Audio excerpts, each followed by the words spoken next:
দুঃখ কি, ভয় কি, এদের কিছুটা এইভাবে ভাবা যেতে পারে। জীবনে যখনই আপনি কিছু একটা লাভ করবেন, তখন সেটা হারানোর ভয় তার সাথেই চলে আসে। যেমন আপনি যদি ধন অর্জন করেন, ধন হারানোর ভয় তার সাথেই চলে আসে। সম্পত্তি অর্জন করলে সেটা লুট হবার ভয় তার সাথেই চলে আসে। আর এটা জীবনের সাথেও হয়। যেই মুহূর্তে আপনি জন্ম নেন, মৃত্যুর ভয় তার সাথেই চলে আসে। জন্ম না নিলে মৃত্যু কিভাবে হবে? মৃত্যুর ভয় কোথা থেকে আসবে? এবার এই ভয় কি সেটা আপনাকে বুঝিয়ে বলি। এই ভয় যদি মনের মধ্যে থাকে, জীবনে থাকে, তাহলে যা কিছু লাভ করবেন, সুখ, সম্পত্তি, সুবিধা, ধন, এইগুলি লাভ করার একটা আনন্দ থাকে, এদের সাথে জীবনযাপন করার একটা আনন্দ থাকে। এই ভয় সেই আনন্দ আপনার থেকে কেড়ে নেয়। ধরে নিন কাল আপনার মৃত্যু হতে চলেছে। এবার কালকের মৃত্যুর ভয় আজই মনে পুষে রাখলে, তাহলে এই ভয় আজকের সুখ, আজকের শান্তি আপনার থেকে কেড়ে নেবে। ভয় এটাই করে। সেই জন্য মনে রাখবেন, ভয়ের সঙ্গ আপনি ত্যাগ করে দিলে জীবন যাপনের যে সুখ তা চিরকাল আপনার সাথে থাকবে। আসুন আর আমার সাথে ভালোবেসে বলুন, রাধা রাধা। আপনি কখনো কোনো পর্বতে চড়েছেন? কথায় আছে, যখন আমরা পর্বতারোহণ করি, ওপরে ওঠার সময় দুর্ঘটনার সম্ভাবনা কিছুটা কমে যায়। সেখানেই যখন পর্বত থেকে নিচে নামি, তখন দুর্ঘটনার সম্ভাবনা অত্যন্ত বৃদ্ধি পায়। অর্থাৎ নামার সময় আমাদের আরো ভারসাম্য বজায় রাখতে হয়, আরো সাবধানে থাকতে হয়, অর্থাৎ বিবেককে জাগিয়ে রাখতে হয়। এবার জীবনেও সাফল্যের পর্বত আরোহণের সাথে এটাই হয়। যখন আমরা সাফল্যের পর্বত আরোহণ করতে থাকি, তখন এমনি আমাদের লক্ষ্য আমাদের গন্তব্যের দিকে থাকে। আমরা নিরন্তর পরিশ্রম করি, চেষ্টা করতে থাকি, আমাদের মধ্যে সেই উৎসাহ থাকে, সেই সাহস থাকে। কিন্তু একটা কথা সত্যি, সমস্ত আরোহণের পরে অবরোহণ থাকে। আর এই অবরোহণই থাকে যেখানে বেশিরভাগ মানুষ নিজের ভারসাম্য বজায় রাখতে পারেন না, আর সেখানেই ভেঙে পড়েন। তাই জীবনে যদি সাফল্যের শিখরে পৌঁছতে চান, তাহলে আপনাকে নিরন্তর প্রয়াস করতে হবে, সংঘর্ষ করতে হবে, পরিশ্রম করতে হবে, আর নিজের লক্ষ্যের দিকে একাগ্রতা কেন্দ্রীভূত করতে হবে। তাহলে আপনি নিজের লক্ষ্য অবশ্যই পাবেন। কিন্তু যখন অবরোহণের সময় আসবে, যা নিশ্চিত রূপে আসবেই, তখন আপনাকে সংঘর্ষ করতেই হবে, ধৈর্য ধরতেই হবে, সাবধানে থাকতেই হবে, ভারসাম্য বজায় রাখতেই হবে। এটা হলো অত্যন্ত আবশ্যক। কারণ পরবর্তী সাফল্যের শিখরে আপনাকে পৌঁছতেই হবে, আর তার জন্য আপনাকে সুরক্ষিতভাবে অবরোহণ করতেই হবে। ঠিক কিনা? আসুন আর আমার সাথে ভালোবেসে বলুন, রাধা রাধা। প্রসন্নতা এমন এক অনুভূতি যা আমরা সকলে পেতে চাই। এবার এটা ভেবে দেখুন যে আমরা আমাদের প্রসন্নতার জন্য অন্য কাউকে দায়ী কেন করি। আজও এরকম কিছু করেছে, ওর জন্য আমি দুঃখী হয়ে আছি। আজও এমন কিছু করলো যার ফলে আমার মন প্রসন্ন হয়ে উঠল।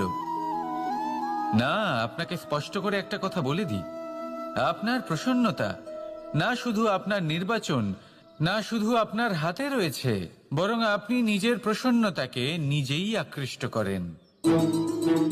এই ফুলগুলিকে দেখুন। এই ফুল, এর সুগন্ধ ছড়ায়, আর এই ফুল নিজের দিকে কীট পতঙ্গদের আকৃষ্ট করে। এবার দেখুন, কীট পতঙ্গ কাদের আকৃষ্ট করে? গিরগিটি বা ব্যাঙ, এরকম কিছু প্রাণীদের। এবার এই যে ফুল, কীট পতঙ্গের জন্য এই যে ফুল, তার বিকাশ হয়, এ আরো প্রস্ফুটিত হয়, ওর বংশ আরো বৃদ্ধি পায়। তাই এর তাৎপর্য হলো সহজ, ফুল উচিত ব্যক্তিকে নিজের দিকে আকৃষ্ট করে। এবার কীট পতঙ্গের কথা বললে তারা কাদের আকৃষ্ট করে? তাদেরই, যারা তাদেরই শিকার করবে, খাদ্যরূপে গ্রহণ করবে। এবার কাকে আপনি নিজের দিকে আকৃষ্ট করতে চান, তার নির্বাচন আপনারই। আপনি কি প্রসন্নতাকে নিজের দিকে আকৃষ্ট করতে চান, নাকি অপ্রসন্নতাকে করতে চান, তার নির্বাচন আপনারই। আপনি জীবনে যা কিছু পাবেন, সুখ, দুঃখ, আশা, নিরাশা, প্রসন্নতা, অপ্রসন্নতা, সবই হলো আপনারই নির্বাচনের পরিণাম। তাহলে সঠিক নির্বাচন করুন আর আমার সাথে ভালোবেসে বলুন, রাধা রাধা। ঘূর্ণিঝড়। যখন এই ঘূর্ণিঝড় আসে তখন প্রচন্ড বেগে হাওয়া বয়ে চলে। সেই সময় এমন কিছু বৃক্ষ আছে যা কঠিন হয়ে দৃঢ় হয়ে দাঁড়িয়ে থাকে। সেই গাছ যা 10 বছর ধরে বা সহস্র বছর ধরে দাঁড়িয়ে থাকে, তাদেরকে আপনি খুব সহজে নাড়াতে পারবেন না। কিন্তু ঘূর্ণিঝড়, এর প্রভাব এতটাই তীব্র হয়, এর হাওয়াতে এতটাই প্রবল শক্তি থাকে যে এই বৃক্ষগুলিকে উচ্ছেদ করে, সেই বৃক্ষ নষ্ট হয়ে যায়। এবার এমন কিছু বৃক্ষ থাকে যাদের কাণ্ড নমনীয় হয়, খুবই নরম হয়। সেই জন্য যখন জোরে বাতাস বয়, কোনো ঘূর্ণিঝড় আসে, তখন এই বৃক্ষগুলি ঝুঁকে যায়। আর যখন এই ঘূর্ণিঝড় চলে যায়, শান্ত হয়ে যায়, তখন ওরা আবার দাঁড়িয়ে পড়ে। এবার এটাকে আপনি কি বলবেন? কি বুঝবেন আপনি? সুযোগ সন্ধানী? না, বরং এটাই হলো প্রকৃত আদর্শ। যখন আপনার সামনে এমন কেউ থাকেন যিনি আপনার থেকে অনেক শক্তিশালী, তখন তাকে সম্মান করা আপনাকে শিখতেই হবে। তাই মনে রাখবেন, এই সংসারে যখনই দুই শক্তির একে অপরের সাথে সংঘর্ষ হয়, শুধুই বিনাশ হয়। কিন্তু যখন শক্তির সাথে আসক্তি মিলিত হয়, সেখানে সুরক্ষা থাকে, সেখানেই কিছু নির্মাণ হয়। তাই আসুন আর আমার সাথে ভালোবেসে বলুন, রাধা রাধা। ভয়।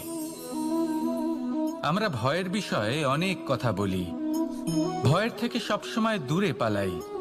কখনো ভেবে দেখেছেন আমরা এই ভয়ের সদ্ব্যবহারও কি করতে পারি না? নিশ্চিত রূপে করতেই পারি। এমন কোনো অক্ষর নেই যার দ্বারা কোনো মন্ত্র হয় না। তাই নিশ্চিত রূপে এই ভয়েরও সদ্ব্যবহার আমরা করতেই পারি। নির্ভর করছে আপনার দৃষ্টিভঙ্গির ওপর, আপনার প্রতিক্রিয়ার ওপর। ভয় যখন সামনে আসে, দুটো পথ থাকে। প্রথমটা হলো ভয়ভীত হয়ে চুপচাপ পালিয়ে যাওয়া, আর দ্বিতীয় পথ সেই ভয়ের সম্মুখীন হওয়া। সেই ভয়ে ডুবে গিয়ে দেখুন এমন কি আছে যা আপনাকে পিছনে টেনে রাখছে। নিজের সাহসকে জাগিয়ে তুলুন, নিজেকে আরো শক্তিশালী বানিয়ে তুলুন, নিজেকে আরো শ্রেষ্ঠ বানিয়ে তুলুন, আর আপনার সামনে যা আছে সব প্রাপ্ত করে নিন। সেই ভয়, আপনি তার থেকে পালিয়ে যেতে চান নাকি তার সম্মুখীন হয়ে নিজেকে আরো শ্রেষ্ঠ বানাতে চান? সেই চয়ন আপনারই, প্রতিক্রিয়া আপনারই, দৃষ্টিভঙ্গি আপনারই। আসুন আর আমার সাথে ভালোবেসে বলুন, রাধা রাধা। কখনো কোনো বনে আপনি আগুন লাগতে দেখেছেন? এমন ভয়ানক আগুন লাগতে পারে, সমস্ত বন জ্বালিয়ে দিতে পারে। সেখানে যে বনস্পতি পাওয়া যায়, সেখান থেকে যে ঔষধি পাওয়া যায়, সব কিছু নষ্ট হয়ে যায়। যে পশু পাখি পাওয়া যায়, বেশিরভাগই নিজের প্রাণ হারিয়ে ফেলে, আর যারা বাকি থাকেন তারা নির্বাসিত হন। কিন্তু কখনো ভেবে দেখেছেন এই বনে আগুন লাগে কি করে? ছোট ছোট শুকনো পাতার কারণে, শুকনো ডালের কারণে, সেগুলো যেগুলো কখনো গাছের অংশ ছিল। সবসময় মনে রাখবেন, গাছ আমরা কুড়ুল দিয়ে কেটে থাকি, কিন্তু গাছ কখনো কুড়ুলের ডগা দিয়ে কাটা যায় না। বরং এই যে হাতলটা আছে, তাতে যে শক্তি লুকিয়ে রয়েছে, এই শক্তির দ্বারা গাছ কাটা হয়। এবার বলুন, এই যে হাতল, এ কি দিয়ে তৈরি হয়? স্বয়ং গাছের দ্বারাই। এর থেকে আপনি কি শিক্ষা পেলেন? যদি কেউ আপনজন হন, যে আপনার কোনো দরকারে লাগছেন, সেই কারণে তাকে নিজের থেকে দূরে করবেন না। যদি তার সাহায্যের প্রয়োজন হয়, তাহলে তাকে সাহায্য করুন। যদি তার সঙ্গের প্রয়োজন হয়, তাহলে তাকে সঙ্গ দিন। নিঃস্বার্থভাবে আপনজনদের বিকাশের পথে নিয়ে যান। নিজের স্বার্থ অনুসারে আপনজনদের নিজের জীবনে রাখবেন না। আসুন আর আমার সাথে ভালোবেসে বলুন, রাধা রাধা। জীবনে লক্ষ্য লাভ কি করে করতে হয়? কেউ বলবে বন্ধুদের সাহায্যে, কেউ বলবে প্রেমের সাহায্যে, কেউ বলবে নিরন্তর চেষ্টা করলে, কেউ বলবেন পরিশ্রম করলে, কেউ বলবেন ঈশ্বরের আশীর্বাদে, ইত্যাদি ইত্যাদি। আমি আপনাকে বুঝিয়ে বলি, এই যেমন ত্রিলোক আছে, অর্থাৎ 3 লোক আছে, যাকে সঞ্চালন করে ত্রিদেব বা তিনজন দেবতা, সেইভাবে নিজের লক্ষ্যে পৌঁছানোর জন্য তিনটি ভাবের প্রয়োজন পড়ে। প্রথম ভাব হলো স্বপ্ন দেখা। আপনি যদি স্বপ্ন দেখতে শুরু না করেন তাহলে সেখানে পৌঁছতেই পারবেন না। তারপর আপনাকে দৃঢ় সংকল্প নিয়ে সেই পথ যেমনই হোক তাতে চলতে হবে। এ হলো দ্বিতীয় ভাব, দৃঢ় সংকল্প। আর তৃতীয় ভাব হলো সেই লক্ষ্যের যাত্রা পূর্ণ করার জন্য প্রতিবদ্ধ হওয়া। তাই যদি আপনি স্বপ্ন দেখতে পারেন, দৃঢ় সংকল্প দ্বারা পথ যতই কঠিন হোক না কেন তাতে চলতে পারেন, আর সেই লক্ষ্য লাভের যাত্রা পূর্ণ করার জন্য প্রতিবদ্ধ হতে পারেন, তাহলে আপনি নিশ্চিত রূপে আপনার লক্ষ্য লাভ করতে পারবেন। তাই আপনি এটাই করুন আর আমার সাথে ভালোবেসে বলুন, রাধা রাধা। কথায় আছে যে জীবনে কিছু শুরু করার আগে স্বপ্ন দেখা অত্যন্ত গুরুত্বপূর্ণ, আর এটা 100% সত্যিও। কিন্তু কিছু মানুষ স্বপ্ন দেখা শুরু না হয় করে দেন, কিন্তু তারপর থামেনি না। স্বপ্ন দেখতেই থাকেন, তারা ভাবতেই থাকেন, কর্ম করেন না। এমন সময় আপনাকে নিজেকে জাগিয়ে তুলতে হবে। নিজেকে বলতে হবে যে এবার উঠে কর্ম করার সময় এসে গেছে। কারণ আপনারা যদি অত্যাধিক বিচার করতে থাকেন, স্বপ্ন দেখতে থাকেন, তাহলে উঠে কিছুই করতে পারবেন না। আপনি শুধু একটা কাজ করুন, উঠে কর্ম করা আরম্ভ করে দিন।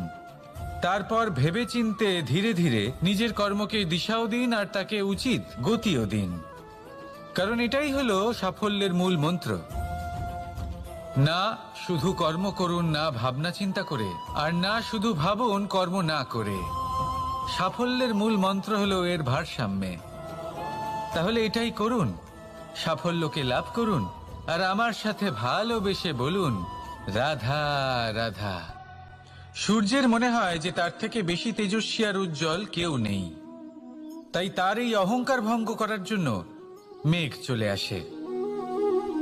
তারপর এই মেঘের অহংকার বেড়ে যায় যে তার থেকে বেশি ঘন আর কেউ নেই। তারপরে বাতাসের একটা প্রবল দমক আসে আর মেঘেদের ছিন্ন ভিন্ন করে দিয়ে চলে যায়। তখন বায়ুর অহংকার বেড়ে যায়, আরো ভাবে যে তার থেকে বেশি শক্তিশালী আর কেউ নেই। এই দমকা বাতাস যখন বিশাল এক পর্বতের সাথে ধাক্কা খায়, তখন সেই বাতাসের অহংকারও চূর্ণ বিচূর্ণ হয়ে যায়। তারপরে পর্বত ভাবে যে তার থেকে বেশি ধীর আর শক্তিশালী আর কেউ নেই। তখন পৃথিবীতে ভূমিকম্প হয় আর সেই বিশাল পর্বত চূর্ণ বিচূর্ণ হয়ে যায়, তারও অহংকার ভেঙে যায়। এবার ধরিত্রীর অহংকার হতে থাকে। ধরিত্রী বলে যে আমার উপর সবকিছু টিকে রয়েছে, আমার থেকে বেশি শক্তিশালী আর কেউ নেই। একটা ছোট্ট ইঁদুর আসে, মাটিতে গর্ত করে আর মাটি ধসিয়ে দেয়। ধরিত্রীর অহংকার ভেঙে যায়। এর তাৎপর্য হলো সরল, এই সংসারে অহংকার কখনো স্থির থাকে না, এই অহংকার ভাঙবেই। এটা হলো সাংসারিক চক্র। আমাদের নিজেদের জীবনে কর্তব্য পালন করতে হবে, কর্ম করতে হবে, কিন্তু অহংকার নয়। যে ব্যক্তি এটা বুঝতে সক্ষম হন তাকে জ্ঞানী বলা হয়, আর যে মানুষ এটা বুঝতে পারেন না তিনি সারা জীবন শোধ প্রতিশোধ মান অভিমানের এই চক্রে আটকা পড়েন। এবার আপনি কি এই চক্রে আটকে থাকতে চান, নাকি জ্ঞানী হয়ে উঠতে চান? সেই চয়ন আপনারই। আসুন আর আমার সাথে ভালোবেসে বলুন, রাধা রাধা। কোন যোদ্ধা জন্ম থেকে যোদ্ধা হন না, তিনি যোদ্ধা হবেন কিনা চয়ন করেন। তিনি যোদ্ধা হবেন বলে তখনই স্থির করেন যখন তিনি পিছু হটবেন না বলে দৃঢ় প্রতিজ্ঞ হন।